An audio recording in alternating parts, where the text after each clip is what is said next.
What thoughts come to your mind when you hear the words HIV and AIDS? Well, it's a global, I would also almost say hysteria since more than 20 years, which has originated from the States but which has taken over in all other countries, has had a tremendous impact on a whole generation, has generated unprecedented funds, and has proved virtually all predictions which were made and in the past did not materialize. In the public debate and the media reports on HIV/AIDS, a lot of reports are very emotional since the very beginning, and a lot of reports are based on estimates which later don't materialize.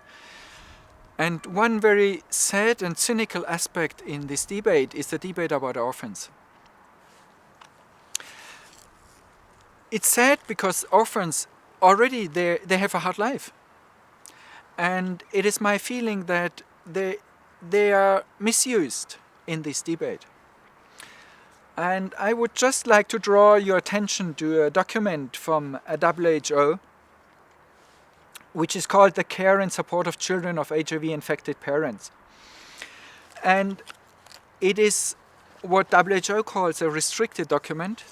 And inside of the document it reads, the contents of this restricted document may not be divulged to persons other than those to whom this has been originally addressed. It may not be further distributed nor reproduced in any matter and should not be referenced in bibliographic matter or cited.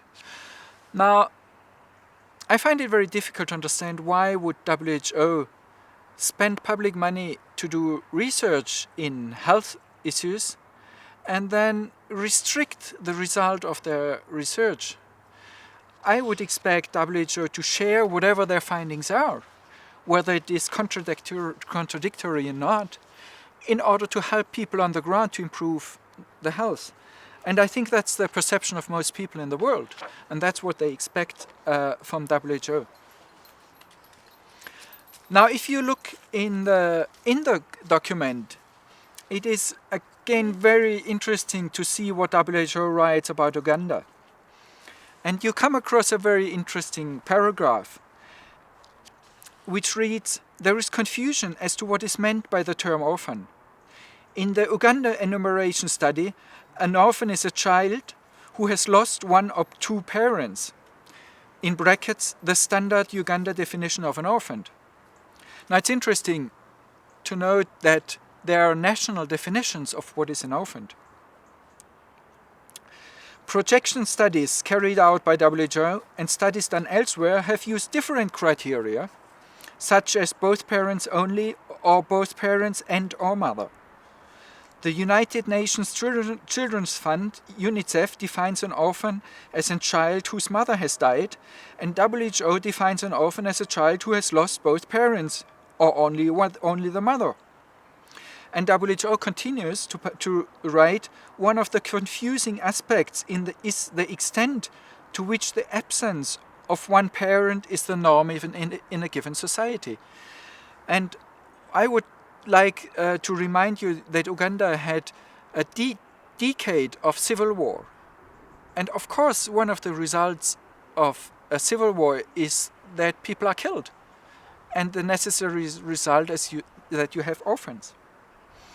So WHO doesn't take into consideration the reason for a child being an orphan. And it continues, there is also confusion over the term AIDS orphan. AIDS orphan can signify a child orphaned as a result of parents dying of AIDS, or an orphan child who is HIV positive or who has AIDS. And it continues, in the Uganda enumeration study, no distinction was made as to the cause of orphanhood, which in some areas included the effects of war. Now, it's very disturbing that even these very sad children are kind of being misused with artificial definitions to make it appear that whatever is the reason of their orphanhood, And even if they are not actually orphans, because one father or the mother is just absent for the moment, they are called and labeled AIDS orphans, and they appear in the published reports about AIDS orphans by WHO and other bodies. I just want to cite you another paragraph from the studies, from this WHO publication, where it says various definitions of orphans have been used in studies enumerating them. For World Bank purposes, they included the entire population of minors who have lost at least one parent, regardless of whom they are living with. But again, lost doesn't mean necessarily that this parent died. It is this person is just absent. And it is important to keep in mind that in some parts of Africa, it is a social standard or social norm that women have children from different fathers. So by definition, if you use this definition, these children are orphans. There is one important question in the discussion of HIV/AIDS, that is, are there patients sick with symptoms called AIDS who are HIV negative? In other words, is it possible that people have AIDS without HIV? And this question has never been answered in a satisfying way since the appearance of HIV. And there is one important document in this discussion, which was published by WHO in 1993, which is called a report of a scientific meeting on unexplained severe immunodeficiency without evidence of HIV infection. So this is a very important question in the scientific debate about HIV/AIDS. And as a clinician, I would be eager not only to read this document, but also to continue this debate and see and learn more about it. And in this respect, I'm kind of surprised that WHO judged this document as limited distribution and states inside that this document is not issued to the general public and should not be further distributed, which is sad from a scientific and clinical point of view. Now, if you look inside what they report on this meeting, is first they give an overview of reasons which could lead to immunodeficiency, like malnutrition, something very frequent in Africa, tuberculosis, several infectious diseases. Things we know since long time ago. It's nothing new, and it has existed before the AIDS era, and it still exists to this day. And consequently, the participants of this meeting, they came up with a number of cases, so-called AIDS cases without HIV. But the surprising conclusion of this meeting was that there is the recommendation number one is worldwide surveillance for severe immunodeficiency without HIV infection is not recommended. Now, this is surprising, especially when you go on and you read the reasoning. Is WHO or the members of this meeting, they state it is such a rare event, we don't have to look for it. Now, this is a circular argument. If you don't look for something, of course it is rare because you don't recognize it. You can recognize only something you pay attention to. So I'm afraid that there is a huge number of AIDS cases without HIV, but we don't know them because we don't pay attention and they are not reported. In 1985, the CDC in the United States came up with the first clinical definition of AIDS patients, how to diagnose AIDS patients, which was clearly not workable in resource-poor settings like in Africa. So in 1986, WHO published a definition which is called Bangui definition, based on specific clinical symptoms like fever, weight loss. And this definition is applied in most resource-poor countries like in Africa and other parts of the world. And what is the problem with Bangui? Well, the problem with Bangui definition, originally it did not necessitate an HIV test, and still in a number of countries an HIV test is not necessary to make a diagnosis of an AIDS patient based on this Bangui definition.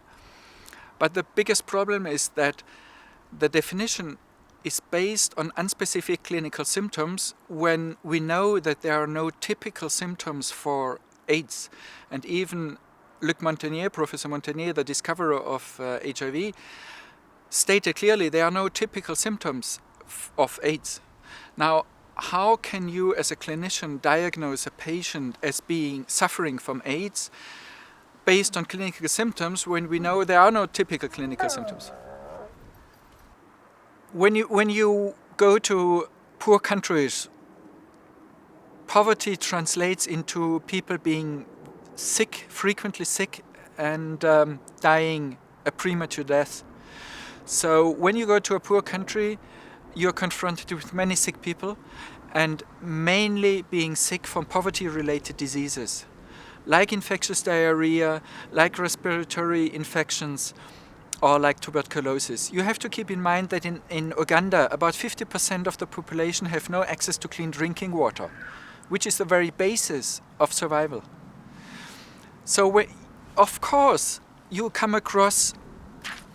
frequently come across sick people presenting with exactly these symptoms like fever, weight loss, and diarrhea. Now, usually we were educated to treat them according to the underlying disease. If now, since '86, since WHO published this new Bangui definition, we switch to another definition saying, well, it is not an infectious diarrhea, it is something else called AIDS.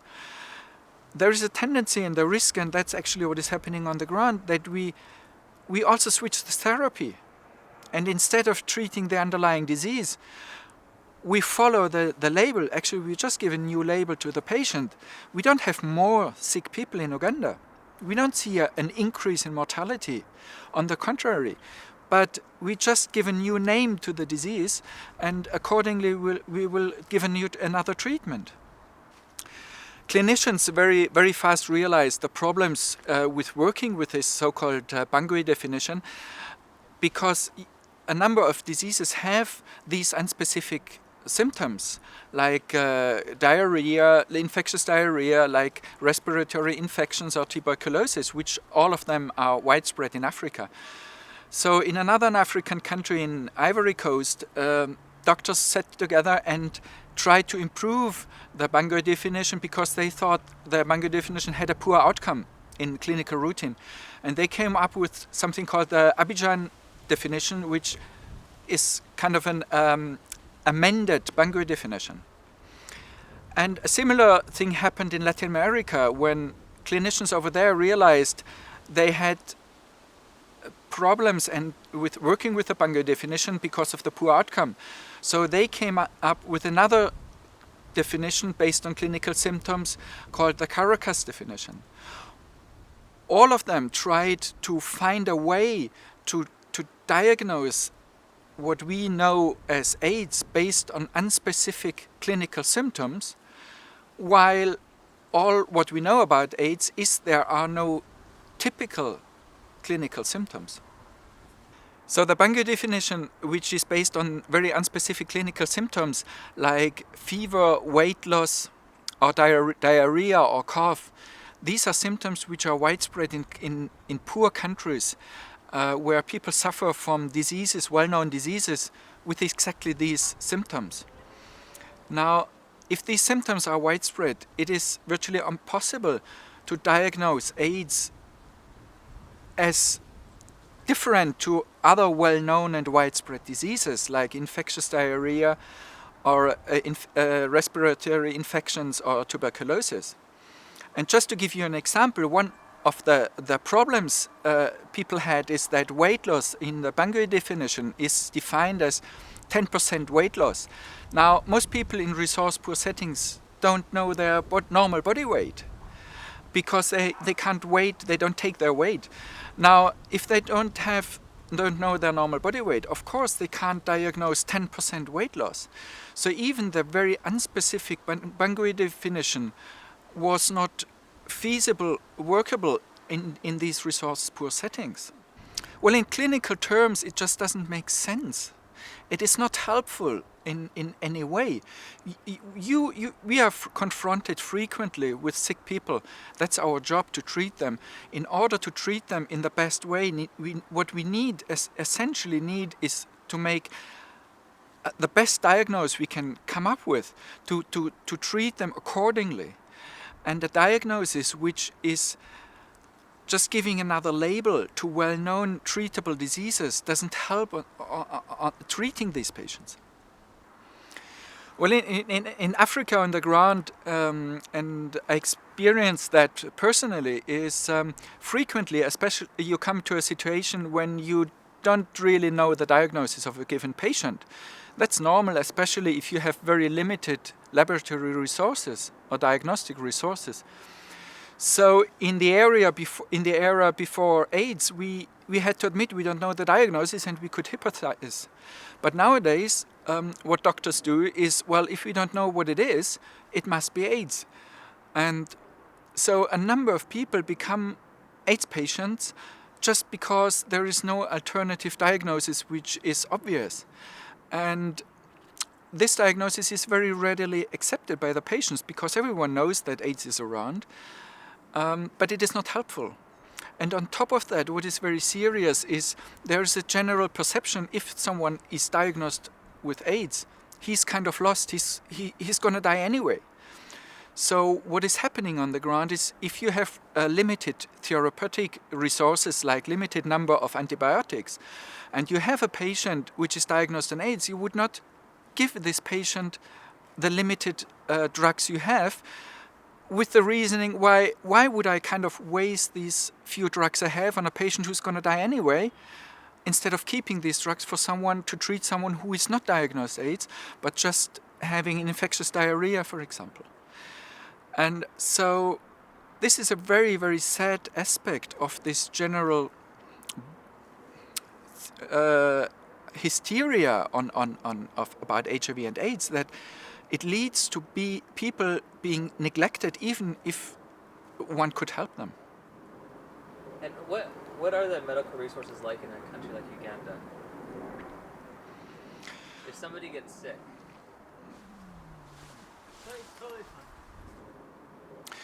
Well, the government is doing what they can, and the health professionals are very experienced and very dedicated to do what they can with the limited resources.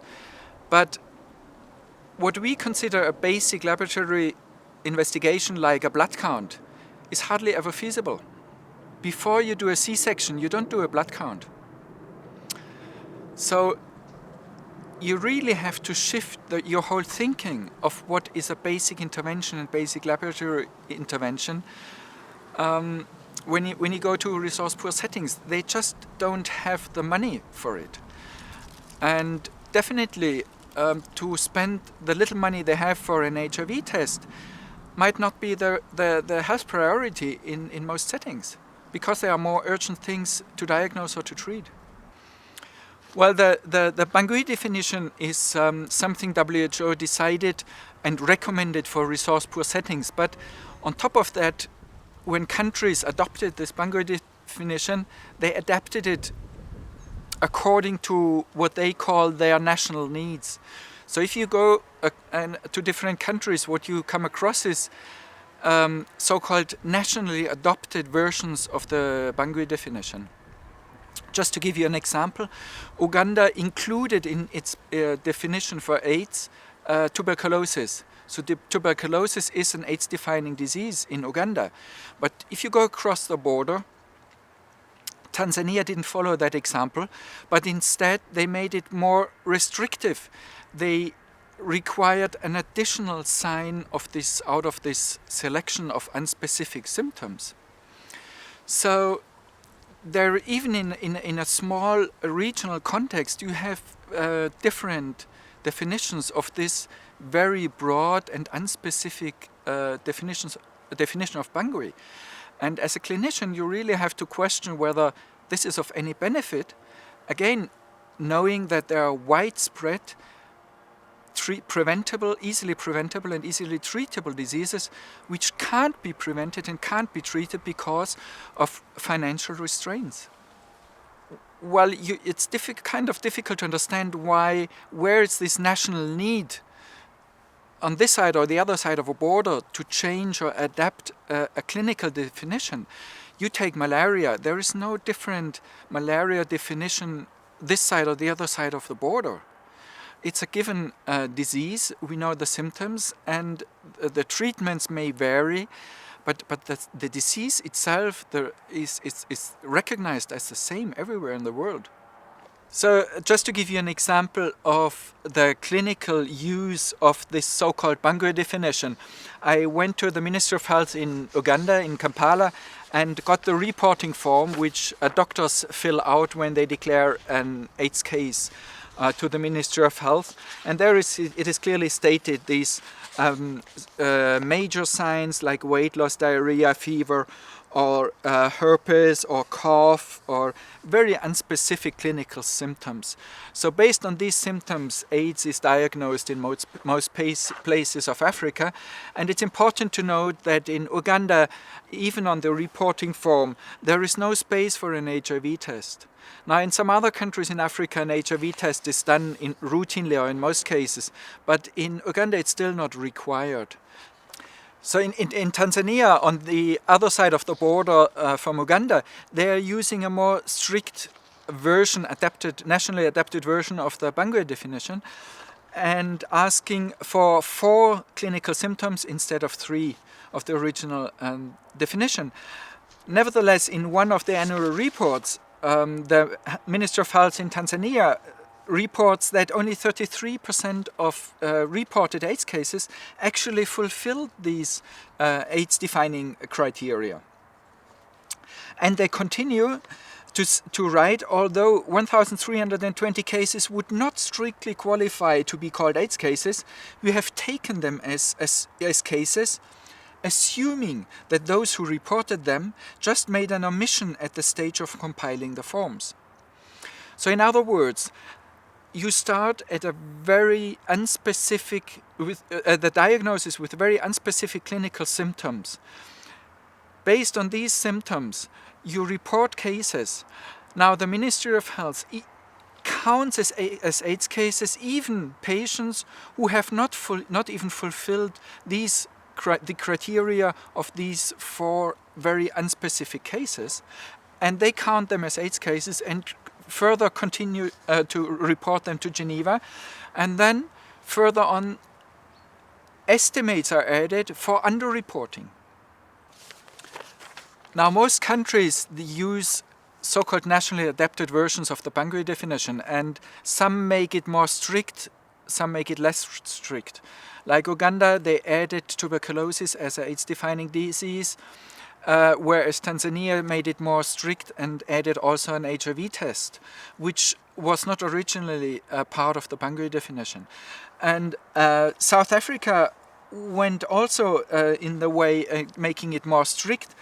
This is the reporting form for AIDS cases from South Africa, when you can see clearly that an HIV test is optional for AIDS diagnosis on the reporting form, when the doctor who is reporting AIDS cases has to tick whether an HIV test has been done, yes or no, and if yes, the laboratory result.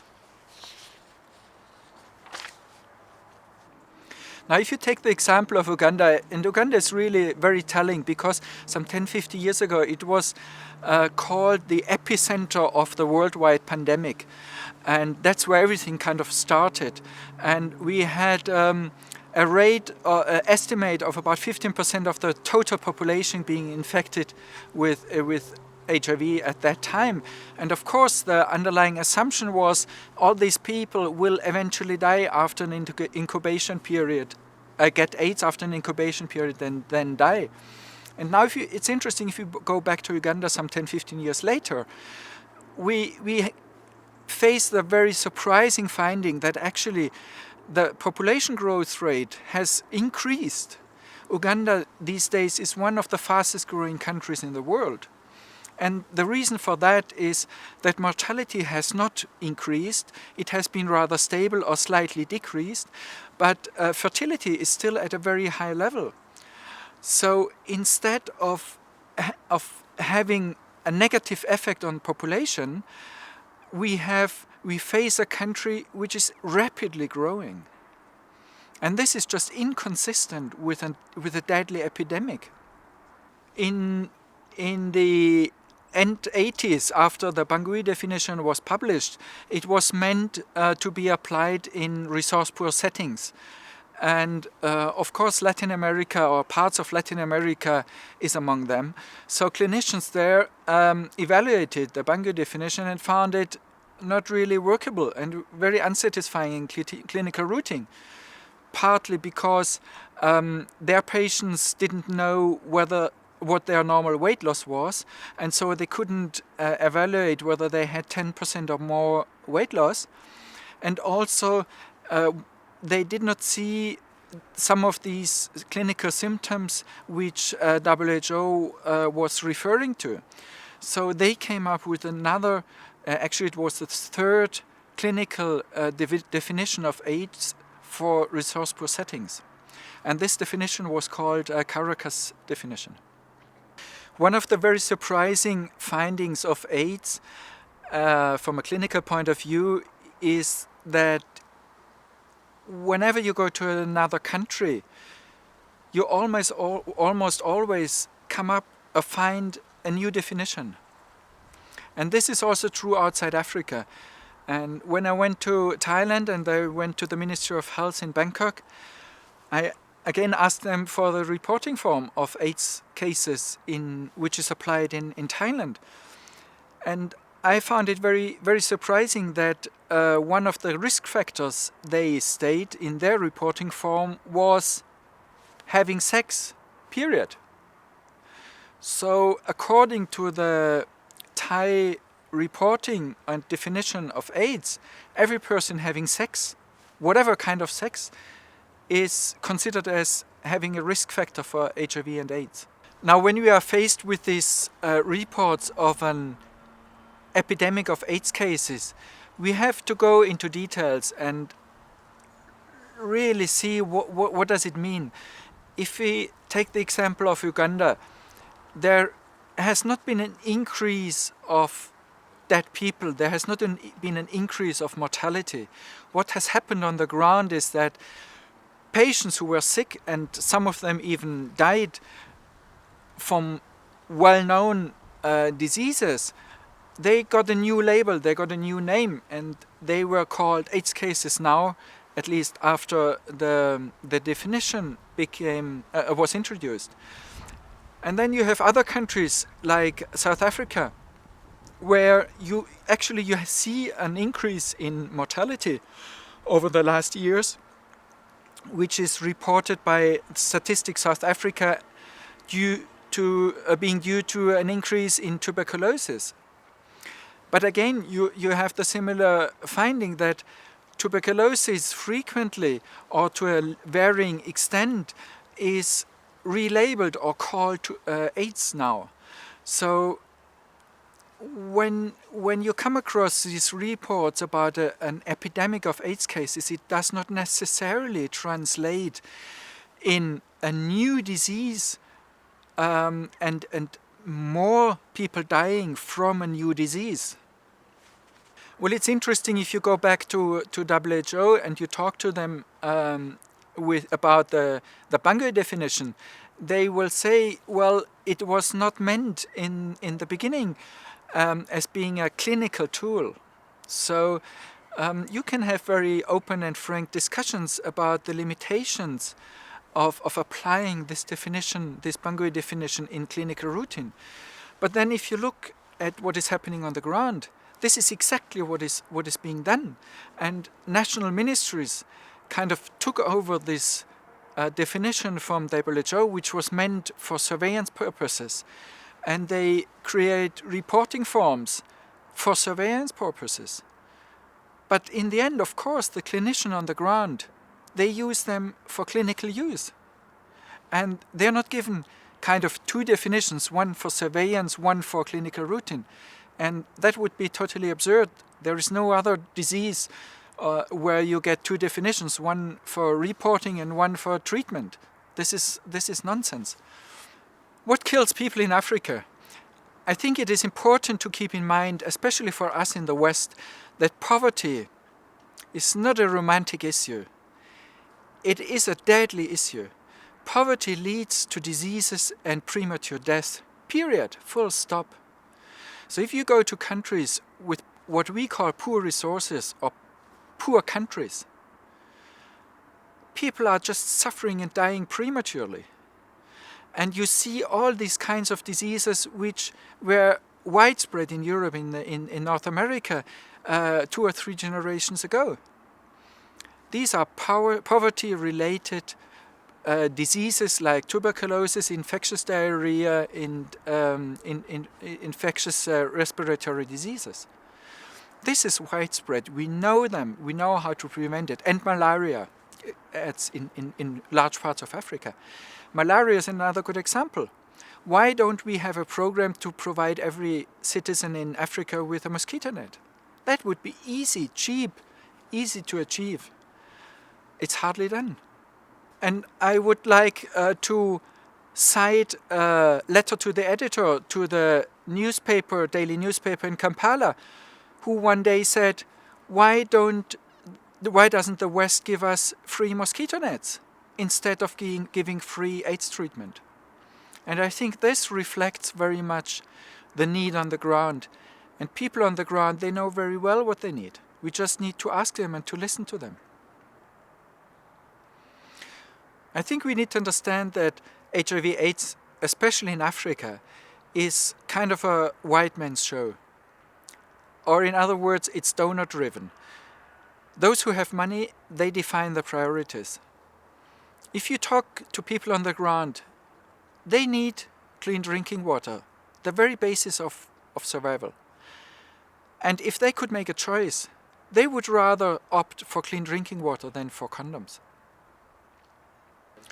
Well, frequently the discussion is, why is HIV spread mainly heterosexually in Africa and not in other countries?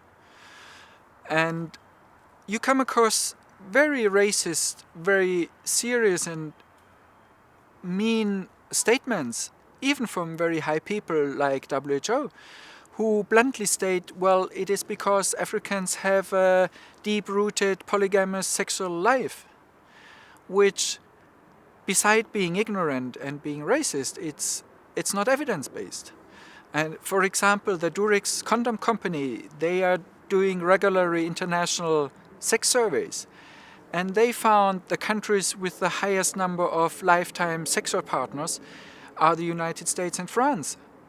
And those countries which are most hit by HIV/AIDS, like Africa and Thailand, actually they have among the lowest number of lifetime sexual partners. There is a huge number of associations, international, national, non-governmental associations, scientists, doctors, who in one way or the other have an advantage of being engaged in HIV/AIDS. And this whole movement has succeeded to get an unprecedented budget over the last 20 years. Now, this would be nothing to bother about if we would have unlimited resources and if other healthcare priorities... Is that a problem?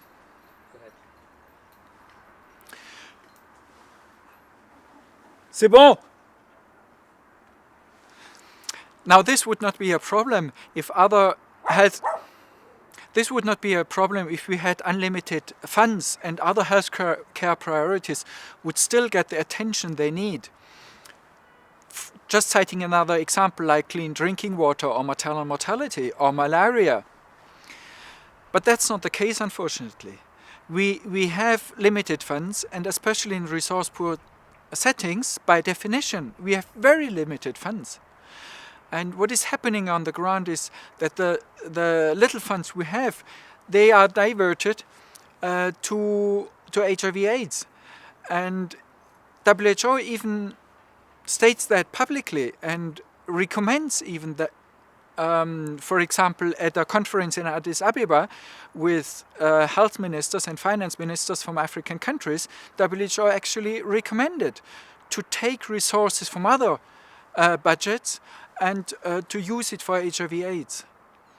So my fear is, with all this knowledge and what I saw and experienced on the ground, that there is a risk that this focus on HIV/AIDS will hurt and have a negative impact on the health of people, especially in resource-poor settings.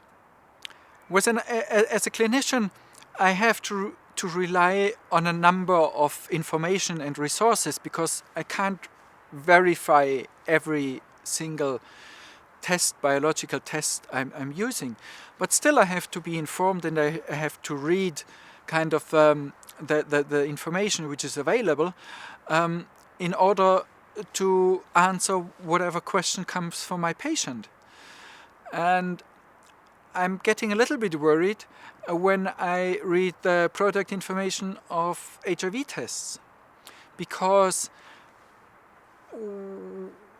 in some tests, for example, from a well-known company in the United States, which actually produces the most widely sold ELISA test, they state that beside their test being very reliable, they state there is no recognized standard to establish the presence or absence of HIV antibodies in human blood. Now, I'm not a technician, but I wonder what that means if the company who is producing and selling the test is not even aware of how to verify the reliability of their test by admitting no one in the world, according to their knowledge, has any established recognized standard to verify whether their test is reliable or not. Just to give you a very stupid example, if I would use a pregnancy test and the package insert of the pregnancy test would say this is a very reliable pregnancy test, but there is no recognized standard of establishing the presence or absence of a pregnancy, I would be kind of reluctant to use the test, and I would wonder why the company is selling a test when they can't verify how reliable it is. And of course, there are means and ways to verify presence or absence of a pregnancy. We have a gold standard. So we can verify whether a test is reliable or not. And obviously, at least the main company in the world producing and selling these HIV tests is not aware of a recognized standard. I find that troubling from a clinical point of view. There are in the whole HIV/AIDS kind of discussion, public and the scientific discussion, there are a number of discrepancies and a number of things you discover when you're working in the field. And one aspect is, or one question is, are there people who turn negative once they have been positive? And the general perception is, no, that's not happening.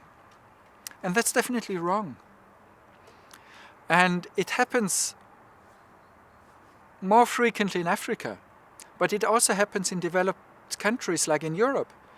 And I personally know a nurse who has been HIV positive, a few months after a hepatitis B vaccination. And 3 years later, she turned negative. And she had no risk factor whatsoever. She was living in the countries, in a small city in Austria, having 2 children, no risk factor whatsoever, beside this hepatitis B vaccination.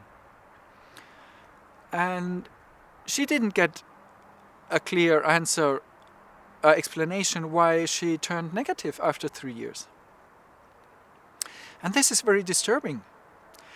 not the fact that there are contradictions happening, but what is disturbing that there is a tendency to pretend these things don't happen.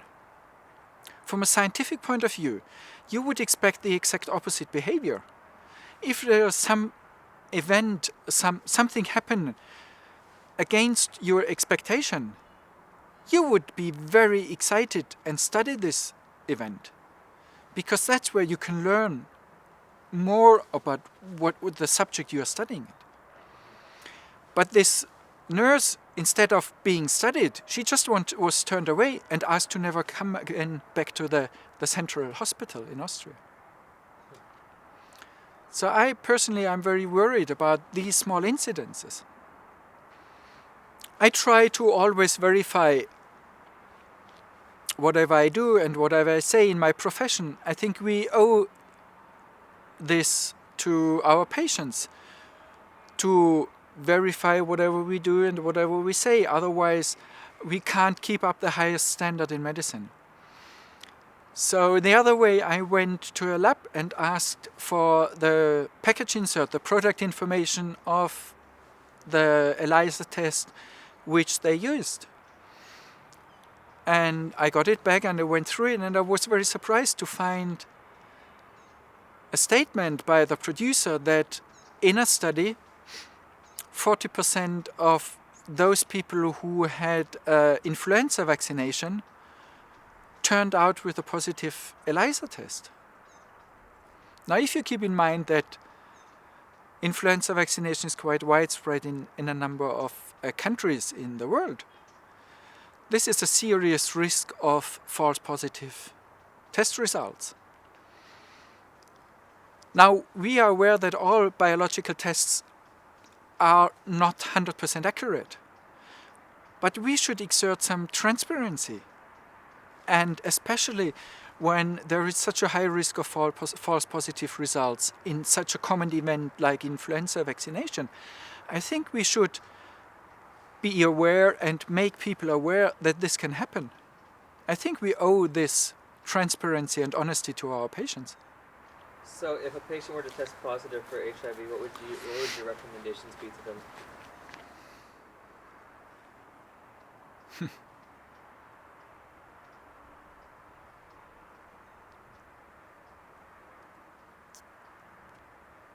That's very difficult.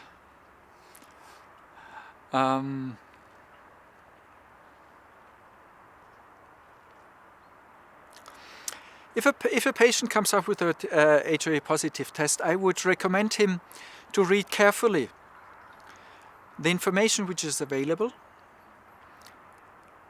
especially the information which is easily available, but not forgetting the information which is less easily available,